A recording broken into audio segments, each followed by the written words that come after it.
It is day 4 of the Field of 68 college basketball road trip. We are ending it here in Lexington, Kentucky. We're in the Joe Kraft Center here live with Otega Oweh, the star of the Kentucky Wildcats basketball program. Otega, I'm going to start with this, man. You brought a basketball over here for the start of the show with us. Is it because you want to see Jeff Goodman's jump shot? Dude, no one's seen Jeff Goodman's jump shot yet. No, I do. I mean, I see y'all talk about hoops and everything every day, so I want to see y'all put in the basket. Sure. Well, listen, we have loved you since your team final AAU days. I remember Rob and I sitting next to each other and be like, that is a team final guard, right? Tough, big, strong. And I think last year, I don't think a lot of people in Lexington knew how good you were. No. I'm not sure you knew you were going to have the year you had last year. I'm sure you hoped it. Mm-hmm. But what did you learn last year with a team that, again, first-year head coach, didn't know how you were going to play? You guys meshed about as well as any group of, like, new dudes with a new coach could possibly, come together. Yeah, no, it was a great year. I mean, obviously, we didn't know how the year was going to look, but I feel like Coach Pope did a great job of, just recruiting character instead of, just talent. So, I mean, we made it work because, everyone bought in. You saying you weren't talented? Nah, we were super talented, but we were mature. So, I mean, it was just we had a great squad. Obviously, multiple guys had big years. I had a great year. Amari had a good year. Jax, Kobe. So, I mean, everything worked out great. But I mean, I'm excited for year 2. Yeah.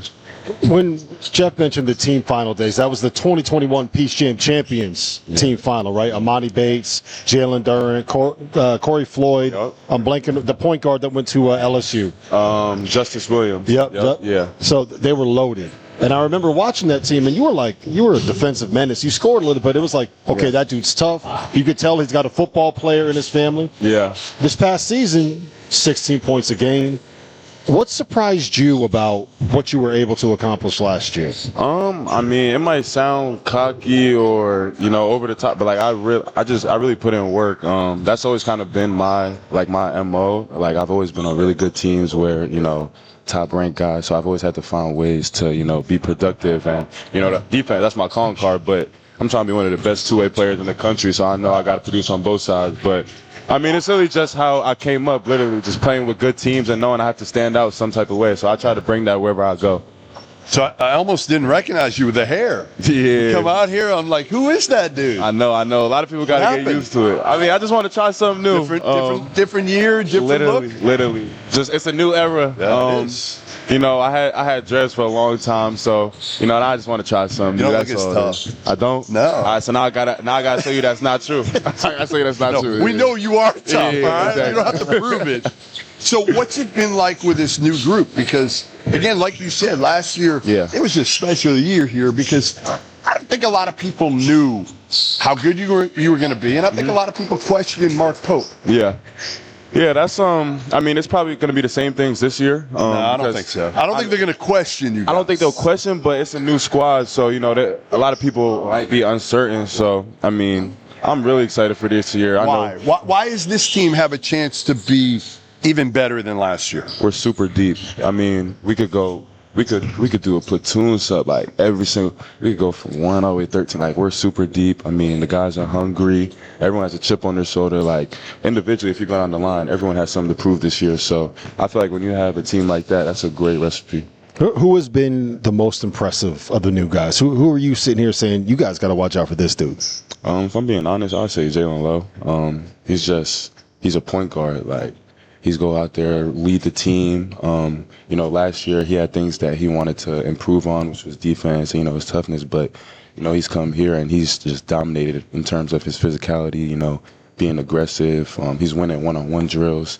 Although I haven't been out there to take that away from him. That's why. That's what I'm saying. But, I mean, he's really surprised me. I feel like he's really going to do a good job leading this team. So he's enjoying that one-on-one success until you get back and healthy? Oh, yeah. I already told him, just wait. It's over? 2 more weeks. Yeah, we right back out there. So give us an update on where you're kind of at right now and what happened. Yeah, I had a turf toe. I've been out for like 4 weeks, so now I'm like 2 weeks in for me to get back onto the court. So, it was a good rehab process, but, I did have just cautious, right? Yeah, exactly. That's all it is. Exactly. Yeah, for sure. I mean, if there were real games, you'd be out there, wouldn't you? Oh, 100%. They're still trying to stop me from doing the little stuff I'm doing Yeah, it now. doesn't But matter. Right now, you got to pace yourself. Yeah, You're an old guy. They got to get you on the phone with Joe Burrow's doctor I hate then. to hear that. Yeah, we actually did meet with them though. The same doctor. Yeah? Same doctor. Yeah, Rob Anderson. Yeah. Would your brother Yeah. be playing right now for your turf toe? He probably would too. You think? No, he definitely That's what would. I'm saying. It's in the Come on. blood. We both want to be out there, even if we got something. Who's the toughest in the family? I'll give it to him. Yeah. Just because of what he has to do every Sunday. Yeah, it's a little different. That's what I'm little saying. different level of physicality, Exactly. right? Yeah. Kudos to him that he could do it because I know I can't. couldn't. Did you play football? I did. Till? I stopped in 6th grade because that's when they start getting serious. So I'm like, I don't want to get hit. I don't want to get hit every day. Like I'm good. So, It's a lot better to hit people when you're in the basketball court. You have to worry about the pads and all that. Exactly. Were you a good football player? I was a running back. I could probably count on my hands how many times I got tackled, but that's not here or there. So, this team, how different is it? Because again, you said the depth. I would say the athleticism too. Yeah, looks different. out there. Definitely. We have multiple subs or like rotations where we could switch 1 through 5. So I would say that's definitely something that's different. We're taller and more athletic in literally every spot. So I mean, I'm super excited, really. After sitting here and watching practice, right? Yeah. The guy that really stood out to me, I was not expecting it, was Andre Yelovich. Yeah, okay. Right? There we go. He's bigger than I thought he was. Yeah. He could shoot it better than I realized. Got a little bit of Andrew Carr vibes watching him. Is that fair? Yeah, I feel like that's kind of what Coach Pope was looking for, at that 4th spot. We have two kind of like opposite players, I would say, Mo Diabate and then Yella, that's what we call him. I mean, Mo is just a dominant. He's going to make his presence known, but Yella, he's kind of smooth, could shoot it, handle it. So, I mean, it's just switching up the looks when we play. So, Yeah. So when Mo came in, Yeah. you guys did battle with him last year. Yeah. Now he's on your team. Was it a little awkward that first time you walked in the nah, locker room? I'm so happy he's on my team now because, I mean, playing against him was crazy. That was like, we had to try and figure ways to, like, get him out of our accent last year. So now, I mean, other teams are going to have to do that. On top of our offensive, firepower, we have great defensive lineup, stuff like that. So, I mean, I'm definitely glad we got Mo. In terms of, the expectations this year, I don't know what they were a year ago. Like when you went in a year ago, what were you thinking as far as what that team could do, and how does it compare from maybe what the expectations are for you right now? If I'm being honest, last year, I had never made it to the tournament. So for me, I just really wanted to make it to the tournament. Whatever it was, like I was just trying to make the tournament. But, we had guys that made it all the way to the national championship. Lamont Butler, that's been in the tournament multiple times. So, I mean, the expectation here is always to win a national championship. So last year, that was that. This year, we're trying to hang a banner. We have all the talent. Literally, we have all the talent to do it. So I feel like we could be one of the best teams in the country and do that. And I think the biggest reason, at least in my opinion, you guys have a chance to be able to win it is because you're back.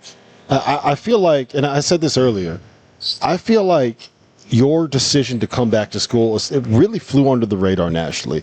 We're probably going to have you as the SEC preseason player of the year. Probably. I don't know if you're going to be first team, second team, third. You will be a preseason All-American according to everyone. And when you announced you're coming back to school, it was just kind of like, okay, yeah, always back. Not like, top 10 player in college basketball. Wait. Kentucky. People knew the NIL, the NIL salary of the Kentucky Wildcats, and I think all of us were like, you know what? Well, because it's true. Unless you're a locked first rounder. Yeah, exactly. These days, why wouldn't you come back to school? Yeah, right? exactly. And that was kind of the whole thing. Obviously everyone's goal is to, be a lottery first round pick. And, I went through that whole process, got great feedback. And, I mean, ultimately, I feel like it was better for me to come back. Like you said, NIL is great. We have a great squad. We have something brewing where we could win a national championship. So why not come back and 100% solidify myself as a first-round pick? And kind of like what you said earlier, it may have gone under the radar, but I'm completely happy fine with that? Because that's how I've been all my life. Just It really on the is. radar and then try and shock people. So What did the NBA people tell you? Because it's hard. Because on one hand, you obviously want to get to the next level. Yeah. Right? On the other hand, you know what you need to do for this Kentucky team. How do you mesh those two? What do the NBA people tell you, number one? And how do you mesh those two so you make sure you're also prioritizing winning a title here? Yeah, it's kind of what you said. If we win the title, everyone gets what they want. So kind of like how it was Peace Jam. Like when we win everything, everyone got what they wanted. Everyone got all the offers they wanted, got to where they wanted to go. So the same thing here. They gave me great feedback in terms of what they want me to work on, like my volume in shooting. They want to see my playmaking a little more because I get to the next level, I'll be more like a 2-3. So I mean, those are all things I'm working on. I'm going to show in the game. But ultimately, it's if we win, I feel like that'll catapult everyone, including myself, to the next level. Where do you feel like you've had the biggest improvement in your game? Where, like, is it shooting? Are you going to be making more threes this year? Like, where do you feel like you've done? I'm going to be making more threes this year. I feel like I could have done that last year as well. It's just more of me taking them. But I think overall, my whole game, every year, I take pride in, just getting better every single year. So I feel like my ball handling's gotten better, my three-point, mid-range, everything, if I'm being honest. What about as a leader? Yeah. I mean, you are the guy back. Yeah. I don't know how much, like, you're vocal now. Yeah. Explain to me a little bit, kind of, have you been a leader over the years? Is this a little bit new to you, and how are you approaching it? This is new to me for sure, and it's something I'm working on every day. But for me, I'm kind of a lead by example kind of guy. But I'm trying to get out my comfort zone a lot this year. And, You're not jumping any dudes yet? No, I mean, I'm trying. Like I said, I'm trying to get out my comfort zone a little bit. So I've been doing it, but I just got to try and find my style of leading, which is, like I said, lead by example, but also got to hold guys accountable as well. So you're a communications major, right? I am. Yeah. Are you coming for our job? Is that the goal? Once I'm done, yeah. I mean, or we could do it together, man. Right, like, that's fine. Yeah, that's the goal. Yeah. No, you're good at this. I appreciate that. Seriously, I mean, this is something that I think. All right, so we're gonna put him on the spot for one. Let's see what this answer is. Okay. What if Kentucky cuts down the nets? Yes. That first weekend in April, you guys win the national championship. What is the one biggest thing that has to have happened over the course of the season? After we win it or before? For you guys to be able to win it. In order to win it. Yeah. We have to be a top 5 defensive team. So I'd say, literally, we gotta hold guys down, like the other team, to a very low field goal percentage. I feel like if we're good, if we're top 5 on the defensive end, offensive, we know what we could do. So it's really gonna be defense for us. What's it been like for you? Because again, you were at Oklahoma. Let's face it, football. Yeah. To be here at Kentucky and have the year you guys had, which, again, I just think got momentum. You could sense the excitement around here, right? Yeah, for sure. What's it been like for you here? I mean, are they treating you like a god, pretty much? It's been night and day. Like you said, Oklahoma is a football school. This is like the basketball mecca. So, I mean, sometimes I still can't believe it, if I'm being honest. Just because you've never had this. I never had this. Like we leaving the facility now. You'll see people will be waiting outside. Just so that's just a testament to BBN and how much love they show to their guys. So they're crazy, but I love them. I love them. No, when they're on your side, they're really good. They haven't always been on my side, Otega, but they are now. I don't want to see that. I don't want to see that side. No, you do not. You do not. Trust me. Go ahead. Well, no, I was just going to say, like, the adjustment to being in the spotlight, right? Like, when you're in high school, you're the star in your town, but, like, that's kind of it, right? And then you get to Oklahoma, and there's certain people that know who you are. Mm-hmm. A lot more people know who the starting quarterback is. Yeah. When you're here, I feel like everything that you do is kind of under a microscope. And was that an adjustment for you? Like, just getting used to the fact that you'll probably get more attention here than you'll ever get at any other point in your basketball career? Yeah, it wasn't really an adjustment because, before I even got here, I feel like Coach Pope did a good job of letting everyone know, like, this is what it is, because obviously he played here, so he knows. So that kind of gets you ready for that next level in terms of, like, you always being under a microscope. Like, you got to watch what you're doing. Like, you got to carry yourself a certain way. So everyone's always got a camera phone out ready to record if you do the wrong thing. So just always got to be on your P's and Q's. Well, I think even in addition to that, how much different is it now? Okay, you're at Kentucky, you're winning, you got the microscope, and then you're making all this money. So you're kind of a target. Yeah. Like, how much you have to worry about that and everybody who's trying to get at you now because, in the old, it wasn't the same. It just wasn't. You guys are making real money now. Yeah, we are, and it's hard, but I try and keep, the same circle that I've had before all this stuff happened, because those are the people that's going to keep you grounded, I feel like. And you just gotta block all those noises out, because at the end of the day, I'm still here to play basketball and go to school. So, I mean, we're under more microscope now because of NIL and all those type of things, but you just gotta keep the main thing.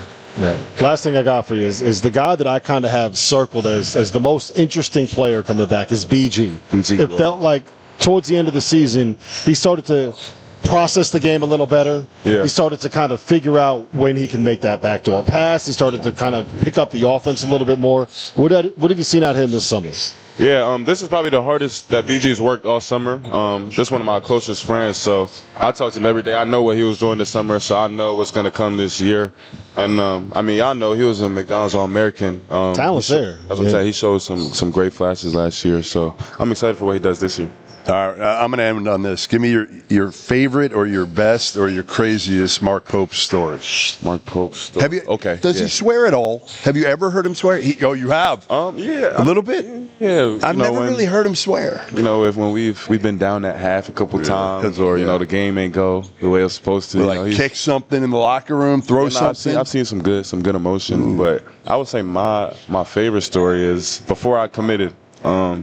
Obviously, he was recruiting me at BYU, and then like the night he got the job, I want to say the next morning he called me, flew in that same day, and it was like later in the day.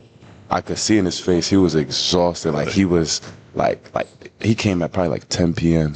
and looked like he wanted to sleep in the chair that we were talking. So it was like that just showed me how serious he was. You know, he came damn near the middle of the night, and I know he was all over the place, but you know he still made his time out to come meet with me and my family. So that was something that was big for me.